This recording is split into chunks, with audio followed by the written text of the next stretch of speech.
I want to talk about fake Christianity for a few minutes because it's a real problem. There's tons of it all over. It's all over the internet.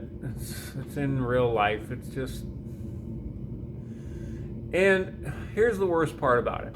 The worst part about it is that the fake leads people away from the real.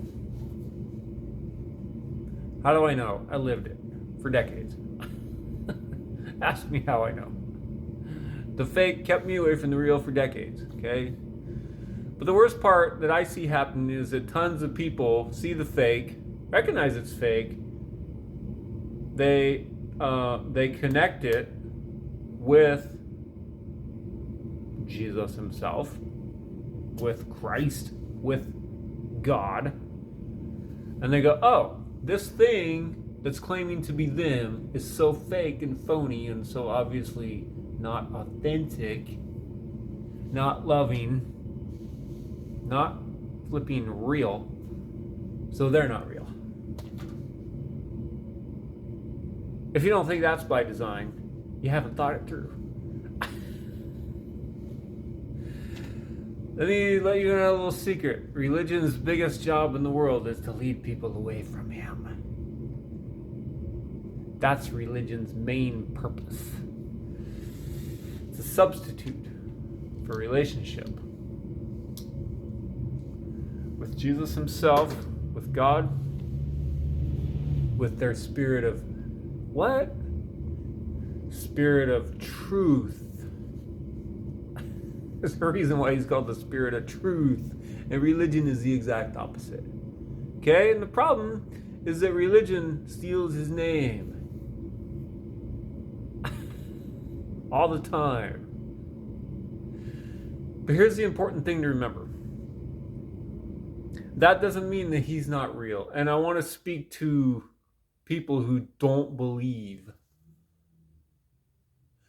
Because you need to understand that. Just because there's a ton of fake doesn't mean there isn't the real. And it doesn't mean that there aren't people who aren't trying to be real and live the real. So, you can't throw the baby out with the bathwater, right?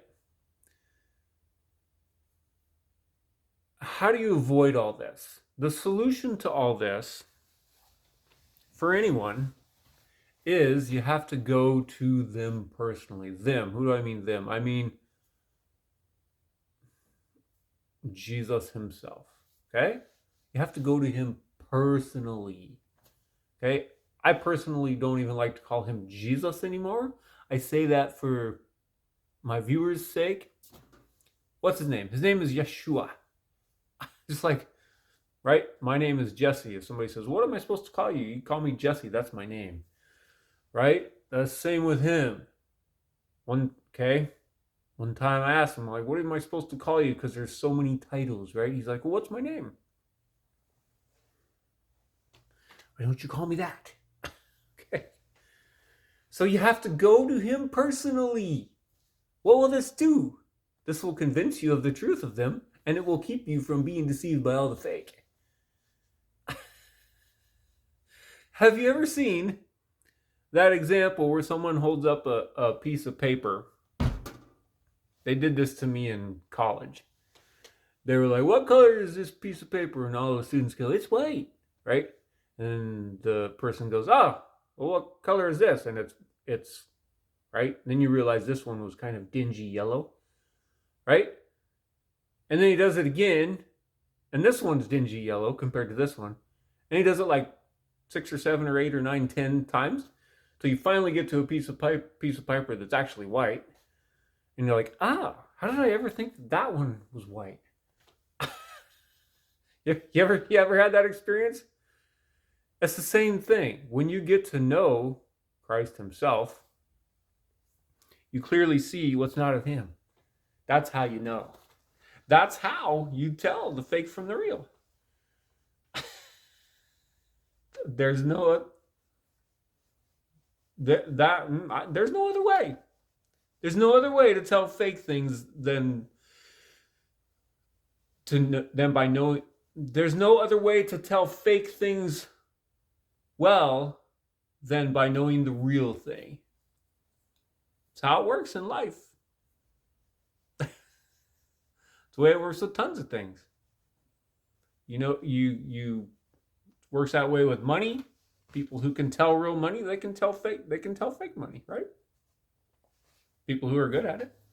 Works that way with a lot of things in life. So when you know the real, you can spot the fake.